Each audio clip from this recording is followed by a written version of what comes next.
This video is going to be another oil painting portrait walkthrough video. Now, this one I'm aiming for about 12 minutes or so, 10 to 12 minutes. We'll see how long it actually ends up being. But the scene here that I'm working on it's a figure study, a figure pose. And I was looking for kind of a relaxed, natural standing position with a nice nature scene background, something that I could call kind of a hybrid between a landscape and a figure study. So I'm beginning this with the typical thin down underpainting, which for me is just a big mix of umbers and siennas and a little ultramarine blue, a little cad red, a little yellow ochre, just kind of blend it up so I can get a nice little brown that kind of matches some middle tones that I'm looking for here. So I thin it down with linseed oil, and then I dive in and start trying to get the position of everything, sort of roughly placing where all the shapes that I want. And when I say shapes, that's very much what I mean. I'm just trying to get the basic shapes of the figure and kind of a skeletal structure of the figure, just kind of the shape of the head and the position of the head, position of the shoulders, how they would connect to the hips, and where the arms might lie. And then roughing out kind of where the scenery should be around the figure. And then once I've got that loose underpainting established, then I like to come in usually. Sometimes I come in with darker colors, like raw umber is kind of my default, really dark.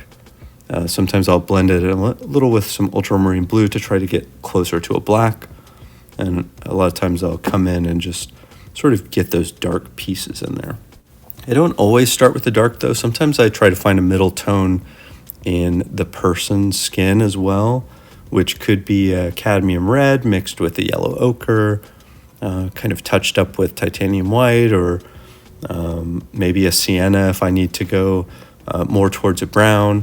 And I'll find that middle color hue and value, and then sometimes I start there instead of with the dark. It just depends probably on the piece and on my mood as well. And then I just kind of dive in with wherever I've decided to start and start trying to find. This is very similar to the outline. I'm looking for shapes. This is all about shapes.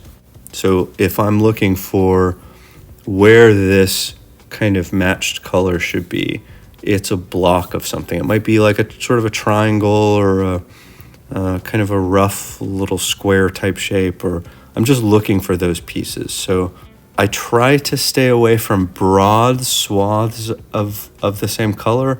I try to block in different colors. And the reason why I do that is because that's how I've seen artists that I admire work. I've mentioned in other videos I don't have any formal training, or formal education in art. My background's actually kind of in sciences and data and things like that. So this is very much a work in progress. So I try to learn a lot from other artists, especially watching YouTube videos from other artists. So the ones that I admire, as I've said, they kind of block in zones of color. So that's what I gravitate towards.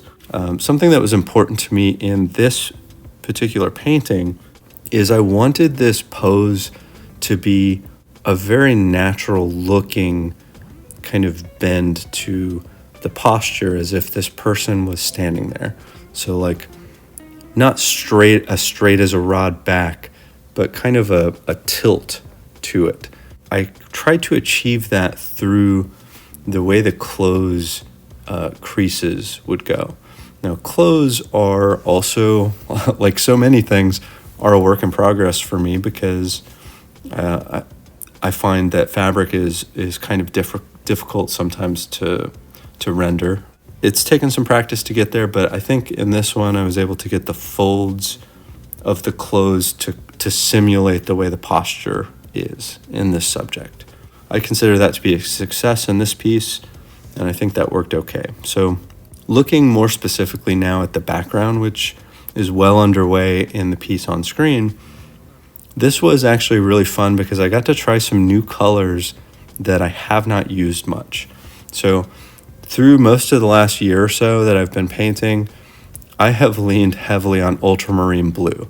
I have not had any other blues, so that's the one that I've used. That's something that I've used for sky and for water and all that. But now I've just recently purchased a phthalo blue, which you can see in kind of the background that looks a little like a different hue of kind of a greenish blue mixture. And you can also see it in the water. I've used some phthalo blue as well. So this is a new experience for me. This is actually, I've used it sparingly in a couple of paintings so far. This is by far the most that I've used phthalo blue. So I really wanted to experiment with it and try to incorporate it a little bit more in a painting. And so that's what I've done here. I also mixed the phthalo blue. I've mixed sap green with ultramarine blue a lot. I mixed the phthalo blue with sap green this time too, to try to see if I could bring out some different kind of green colors. So that was more of my effort to experiment here. And you can see in the water, I've incorporated some ultramarine blue mixed with titanium white kind of in the bottom left corridor of the water. In the far right portion and the top left portion, that's that phthalo blue at work. And I've mixed the phthalo blue a little bit with some umber in places and a little bit, again, with sap green in places. Just, again, part of an effort to experiment with colors a little bit. So I kind of feel like in hindsight, maybe I've been handicapping myself a little bit by not exploring different colors and trying new things. I think this is part of maybe an overall personality quirk for me, is that I sometimes fall into routines and habits and patterns, perhaps a little bit more than I should. And I do have to consciously push myself to experiment and try new things. It's something that I have to make an effort to do, because being stagnant with painting as a hobby is fine because it is for fun, but I do also want to continue to learn new things. So I think it is important to branch out and continue to try stuff. So doing more of these nature background scenes is another thing that is a kind of branch out of my comfort zone type effort. That one has been ongoing for about 3 months now.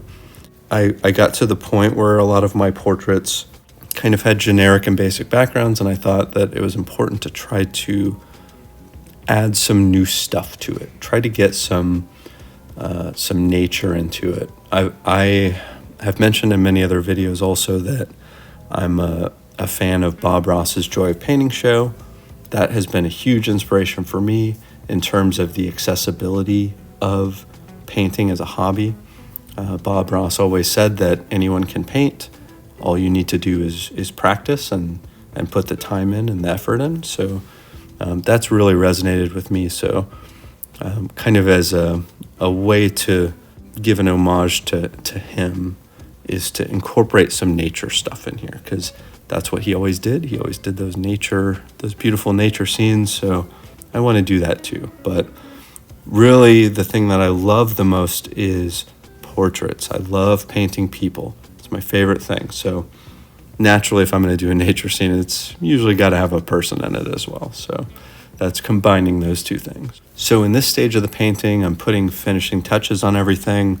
I've tried to go back into the subject, add some detail, finish out the hair, touch up a few things, try to get everything to a decent place. I also wanted to come back with titanium white, add some shine to the water. Water, I guess every aspect of landscapes I still need a lot of practice with, but kind of getting the right look for water shine I find to be very tricky. I've seen some really good artists that are great at rendering water, so perhaps I can take some lessons there as well. But just more practice. It's always good to have more fuel for practice. So that's all I have for this walkthrough. Hopefully, I think I landed right about 12 minutes. That was my goal. These walkthrough videos tend to be relatively popular compared to some of my other video types. And the way that I've approached this is, if people enjoy them and find them useful, then I'll keep making them. So The other types that I tend to have are, I like to group them by different topics. So right now I'm grouping them based on like techniques, subjects, and approaches, or sort of peripheral concepts like sort of philosophical or psychological aspects of painting, and then videos on specific materials or colors or organization of art. And then I have those walkthrough video types as well. And I've been trying to vary the walkthroughs in different lengths. Like I've got 2 or 5 minute videos that are really short, that are complete walkthroughs, and then getting up to 10, 15, and 20 minutes. Again, just trying to vary the lengths of the walkthroughs. I know that people have different capacities for consuming art videos. Some people want longer things. Some people want something that's more easily ingestible, shorter and easier to view. So, I want to cater to what people find useful, what they find valuable. So certainly, if anyone has any feedback or preferences, definitely please let me know in the comments. I'm always open to receiving feedback like that and hearing from people what they like specifically. That's great information for me. So again, if there's something you like, I'm more than willing to try to put that together and see what it looks like. So that is pretty much all I have for this one. I appreciate you watching and hope to see you for the next one.